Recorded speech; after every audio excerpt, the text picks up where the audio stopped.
lost 30% of our clicks, but we increases the revenue of 9%. They panic at the wrong number. 5 years inside Google search quality team. I'm unusually unimpressed by tactics, and I'm unusually interested in what survives a model or a system update. If you just take the SEO thinking and operate the same way, it doesn't work. You can't just write 5-10 prompts and think that you nailed the game. And what geo shortcuts look clever now, but are the kind of things that gets you burned later?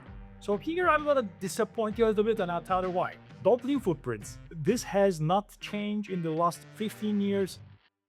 Murat, thank you for your time. You have two rare angles: 5 years inside Google search quality team and scaling Brainly and a lot of other companies from 80 to 400 million users. How do those two shape the way you see geo today?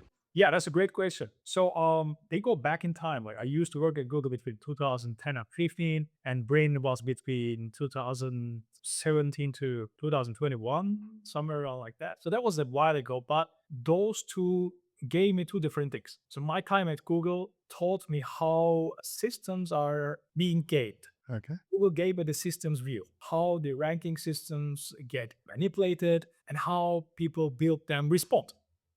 And my time in Brainy told me that traffic you can't hold is not growth. So Brainy gave me this operator's view. At that scale, the numbers you mentioned, like 400 million monthly unique visitors, you get to learn very fast that traffic you cannot keep and hold is not a sustainable growth. So these two together are why I'm unusually unimpressed by tactics. And I'm unusually interested in what survives a model or a system update.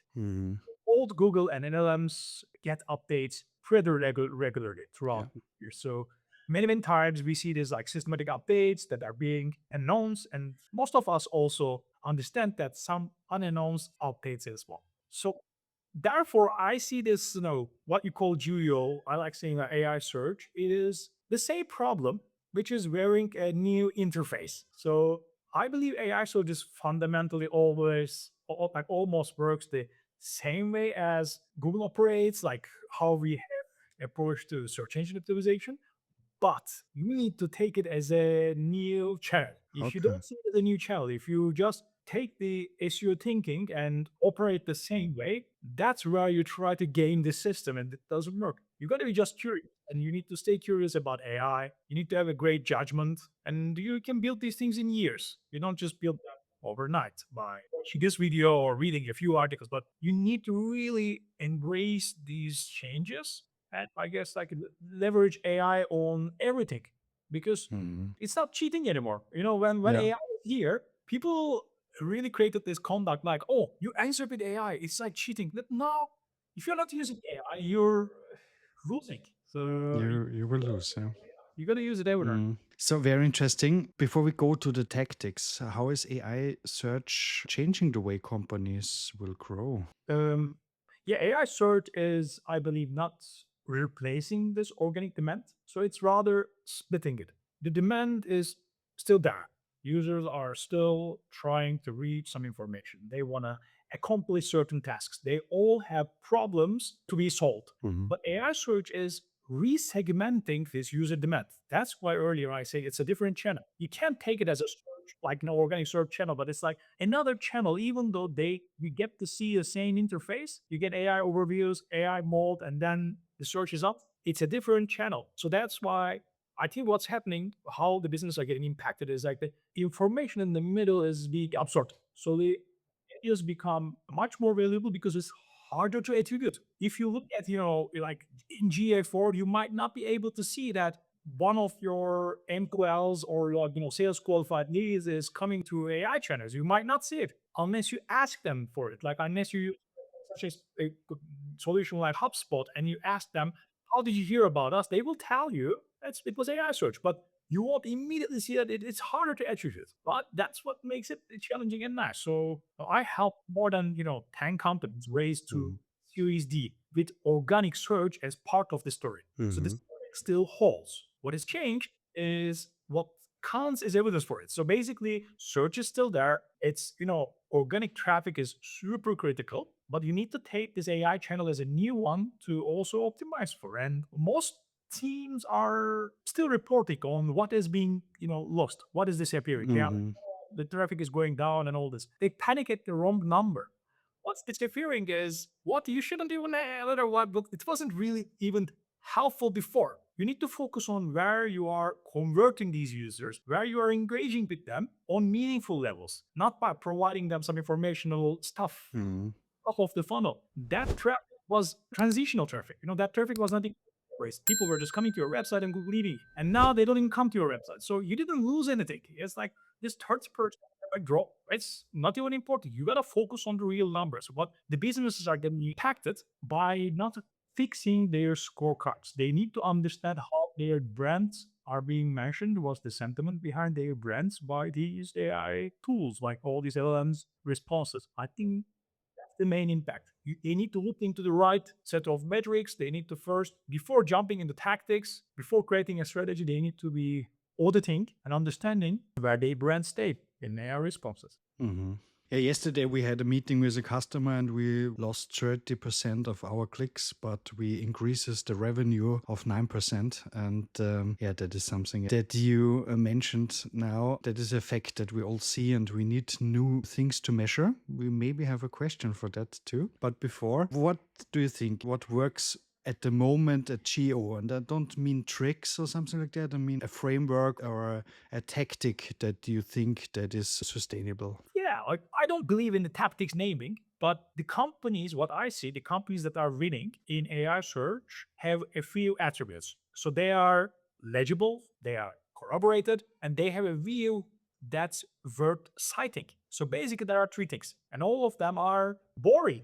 Like this is not like, oh my god, it's like unbelievable. You gotta be very good at boring stuff. Yeah. That's how you build a real business. You need to innovate on understanding people's problems, and then you gotta do the boring stuff extremely good for a very long time. That's what successful at. So basically, these Hmm. two things are. Let's go through them. Like first, you got to be citable on specific claims. You need to create content that is worth citing for, and this structure needs to be legit so that the machines don't have to guess. Especially now we are talking about this agentic times. It's not just we're talking about humans that are coming to your website and try to understand what you're saying. We're talking about agents, like basically machines reading our content. And they don't read as we do you. We read like F structure, we check things. You have a mind that is going through 60 different things at the same time, but these machines might not, for example, run your JavaScript and try to understand what's behind your Yeah. content. So you gotta be careful with structuring your content. And this is what I see with like successful companies that have something different, something unique, something that just belongs to them. That is worth corroborating. So basically, when you ask these LLMs about what is this, what is that, there are two things that is happening. First, they go back to their training data and tell you an answer based on what they have been trained on, which was the common crawl and massive amount of PDFs and all the information. But once you are nothing there, you can't change this. Of the second thing, which is the real game, is a rack. So basically, they do this, augmentation. They go back to search, they do grounding, and then they try to understand what kind of information is out there that is citable. So you gotta be there. You gotta be in one of these buckets, ideally both of them, because the good thing is that these models are being updated pretty regularly. So if you are in today's training data, you're gonna be there in the next few months if you do the right action. So I believe this is, there's no shortcut. There's no tactic Hmm. to do that. I see people talking about, these listicles. They create Yeah. all these listicles and they claim they're proactive number one and the rest, terrible. That might work today, but most probably something will work Maybe tomorrow. not tomorrow. Oh. These are, the tactics have a shelf time. And it's like, Hmm. basically, you got to understand how the system works. You need to invest into metrics because it's not just the traffic anymore. Just as you mentioned, your client has lost 30% of the traffic, but proved they're Yeah. comparing by 9%. You gotta look at these kind of metrics. You need to understand what's your brand reputation, how your brand sentiment on AI search. People are searching for your brand, all kind of topics it is being matched with, and so on. It's very, ICP specific. Like you gotta understand your ideal customer profile so well. To be honest, I helped many, many clients. And to be honest, what works in one market for one language, it doesn't work Hmm. for another market in a different language. Interesting. Yeah. Like Hmm. this exact same tactic cannot be used in everywhere. If you do a technical level job, you're gonna lose to someone very quick. If you try to understand the model and on your brand and do investments in long term, then you will totally win. Okay. So you're an expert for growth. You're a growth advisor, and normally maybe there are people out there they want a fast growth and a sustainable growth at the same time, but it often pull it in opposite directions. So how do you balance them in a geo context? That's a wonderful question. The question is not about like balancing between fast or slow growth or something. It's more about sequencing that. In order to get the buy-in from executives to that, the first thing when you innovate is to secure the financials. You gotta have a right financial model to have enough runway to do your job. You gotta Hmm. secure the financials. In order to get the financial security, you need to get the buy-in from executives. In order to get the buy-in, you show them result as fast as possible. You can't just tell them trust us, SEO or GEO or whatever you call, is a long-term, marathon. Just give us money for 1 year and then you will see results. It's not going to work. No one has 1 year to waste on something. This is, you're not a bank institute that giving an interest for sure in 1 year. So in order to create this security, you got to show them something that either works fast or at least gives the early signals of success as fast as possible based on your model, based on your structure. So engage with your clients or the companies that you're working for by showing them this fast growth early signals on some quick wins, like basically the things that you can move fast to buy your runway for the long-term big projects. So you gotta secure finance by getting the trust. You can't grow by quick win tactics. You can't just Hmm. focus on the fast growth. You will fail. But you need to use that to get the trust to really secure this for your big projects. The real jumps in big bets, and the big bets needs to be financed. So when I was studying at Stanford University, and this is what sharpened this for me. Most of the program that I studied was about like deciding under uncertainty with incomplete information, and which is exactly the thing that we're talking here. So there's always going to be uncertainty, and that's why mostly what I'm hired for as a fractional leader, not the tactics, but the judgments about which bets deserve investment and what are the things that are distractions. That's it. Okay. Yes, I think it's a hard decision to make. It's maybe also decisions that you have to do daily on a daily basis. And sometimes you are wrong and sometimes you are right. But in your case, it seems like you are most of the time right. So you were at the Google team, I think 10 years ago, at the Google spam fighting team or quality team was the name. And what geo shortcuts look clever now, but are the kind of things that gets you burned later? What do you think? Maybe listicles you mentioned as a tactic Yeah, or definitely. a Like, trick. but that was a long time ago. That was like 10 years ago. I was in this team, Hmm. basically it was trust and safety team that was specifically focusing on organic search. So you were working with like web spam engineers to identify what are definitions of the integrity of the search engine and how can we protect it. We were enforcing certain policies. So here I'm gonna disappoint you a little bit and I'll tell you why. I cannot list a list of shortcuts. I can't just give list of like this, that, because a list is it's a playbook that works today, but it's gonna get patched tomorrow. So what is working right now for a while, if it is being picked up by many people, it's gonna create enough signals for it to be identified as a hack. And then if I give you a list, that will be a liability with a shelf life. So what travels is the test. So you got to test a lot, not a list of tactics. If it really comes from the mechanism rather than the reader, it's a hack. Or if you wouldn't publish something on your personal website, if you're not proud of it for your personal self, let's say you have your own blog, you're talking about your personal self, you're not going to do it for yourself. You shouldn't do it for your companies as well. So it's a hack. Whatever comes to your mind as a hack, don't do it. This is not, you can't build a successful business based on hacks unless you are funny industries. I don't know. Like some Yeah. industries like affiliates, casinos, and so on, they are built on hacks. They are, easy money. You just need to generate as much money as possible in short time and keep on replicating this. But they are not legit business we're talking about. The companies that I'm advising, they were fundraising from seed stage to go to the Series D, and some of them IPO'd. So this cannot do this for unmeasured place. But here, basically, I would say anything that is cheap enough to do at scale, that it will leave a footprint. And safety teams are designed to discover, like to find these footprints, not hunt tricks. So these teams, they have hundreds of people in companies like Google, OpenAI, Anthropic. They all have trust and safety teams. They are not trying to just chase a mouse game. They are not hunting. They are searching for footprints. And Yeah. you will definitely leave a footprint if you do something in scale very fast and with not putting much money. So don't leave footprints. This has not changed in the last 15 years since I operated. It's not going to change. This is the main real. Very good tip. Okay. And how do you measure whether your geo visibility is actually stable over time and not just a lucky moment? Yeah, that's tough. That's a wonderful question.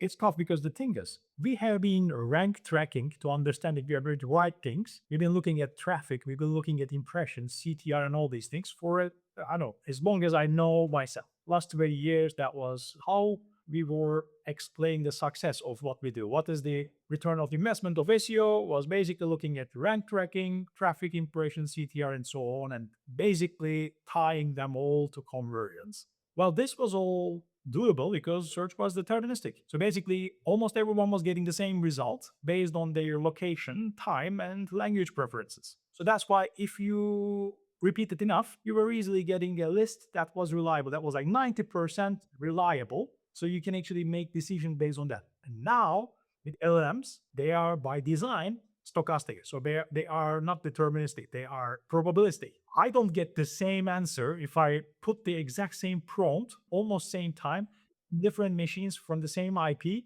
with the same language, I won't get the same result. So that's why it's tough. You can't just write 5, 10 prompts and think that you nailed the game. You're like, okay, based on these prompts, I know if my brand is being mentioned or getting citations and so on. So I will say the trick here is that do not just focus on citations. Most of the tools outside this, SEMrush, Ahrefs, all these things, they are not only just looking at citations. The clever tools are looking at brand mentions.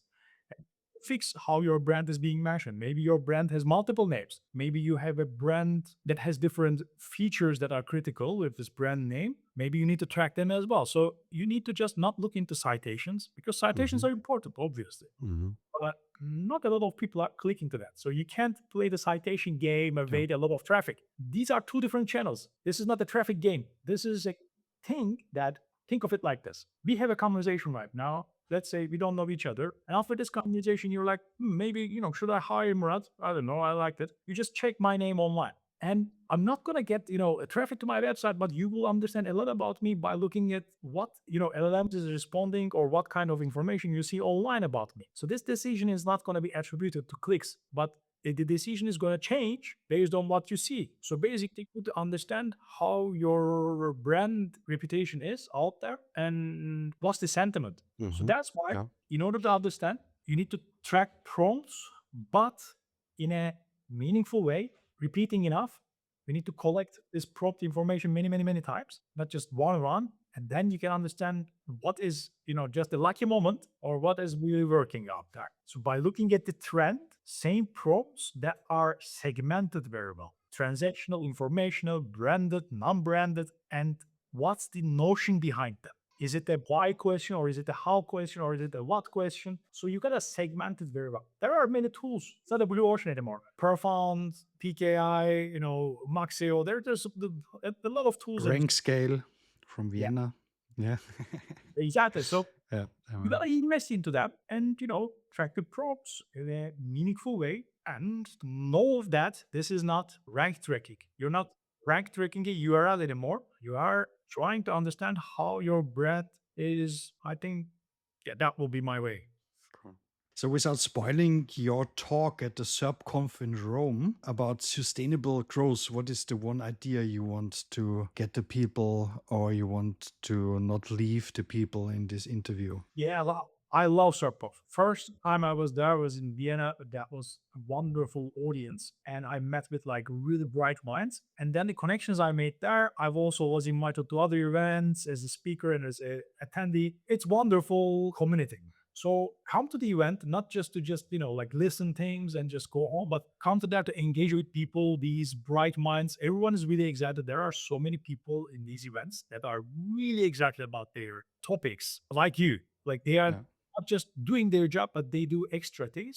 And I'm going to be focusing on, as you might get the gist from what I say, not any tactics. I'm not going to give you do this and it Mhm. will generate you some dollars in the next 2 or 3 weeks. But I'm going to be focusing on some methodologies, like how I test my hypothesis, how do I create a hypothesis, how do I test it, and then how do I scale it. And I will give some results, some like basic case studies with that I run with my clients that wrote in scale, and we generated like over $10 million in the last 5 months. So how did we do it? I'll be focusing on these kind of things. So basically, I'll be like focusing on building thinking models, and I will try to inspire the audience, the people who are interested in my talk and just want to engage with me afterwards, about how to stay curious. Why am I that curious?